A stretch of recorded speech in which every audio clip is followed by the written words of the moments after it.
What's up guys, so in this week's video, we're going to be making a wooden tabletop jump, so let's get into the video. So to start off, I made a trip to my local home supply store to get the supplies needed for this project. The supplies needed are all very attainable to get and can be purchased at just about any hardware store. To start off, we got a 4x8 sheet of plywood that was 15/32 inches thick. Then we got a box of 1 5/8 inches screws, and then 5 2x4x8s. And also, we also pre-cut all of the dimensions on the plywood and on the 2x4 slats, so you can do that yourself, and we'll link the instructions in the description. So first off, we started off cutting all the 2x4 boards that would become the supports of the entire jump. For this task, we personally used a miter saw, but you could also use a circular saw or a hand saw, but we decided to use a tool that would get the job done faster and easier. Also, we just wanted to let you know that we are using the old jump that we made in a previous video as a landing for this. We will link the build video and instructions in the description if you would like to know how to build that. Next, we began to cut out and trace the plywood sheets into the shapes we needed.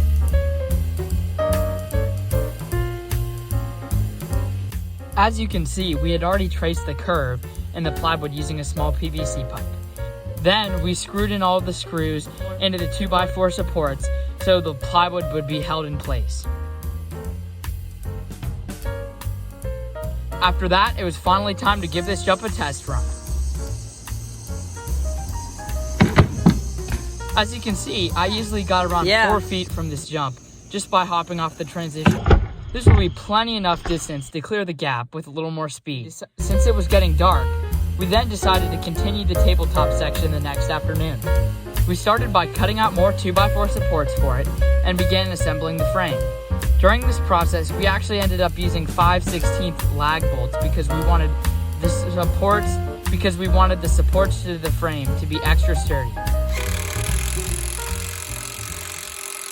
Since the cross members are 6 feet long each, every 2 feet we marked a spot, and then we're gonna square up a 2x4 for the supports that are gonna go there and there, so the plywood's gonna have a good surface to lay on. Okay guys, so we finished the frame for the tabletop.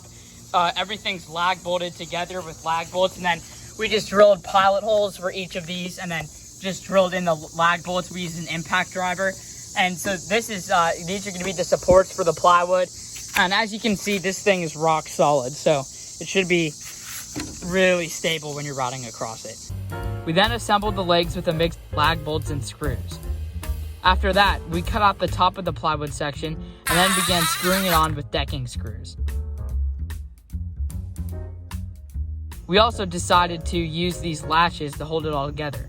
These seem to work decently for now, but I would honestly recommend going with something a little more secure. Alright guys, so we got the jump done here. It's the full thing. We're jumping it in front of my driveway. There it is, all set up. So now it was finally time to test the whole thing. Oh, that's so close. Oh, you cleared it! And just like that, we had our first clear of the night. At this point, the session had officially kicked off.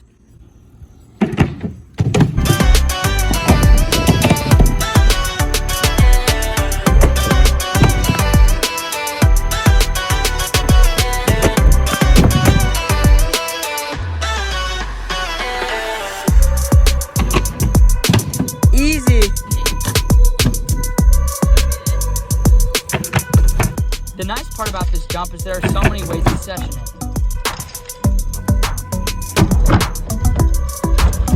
By this point, we were getting really comfortable on the jump and wanted to send something a little more sketchy. That was good.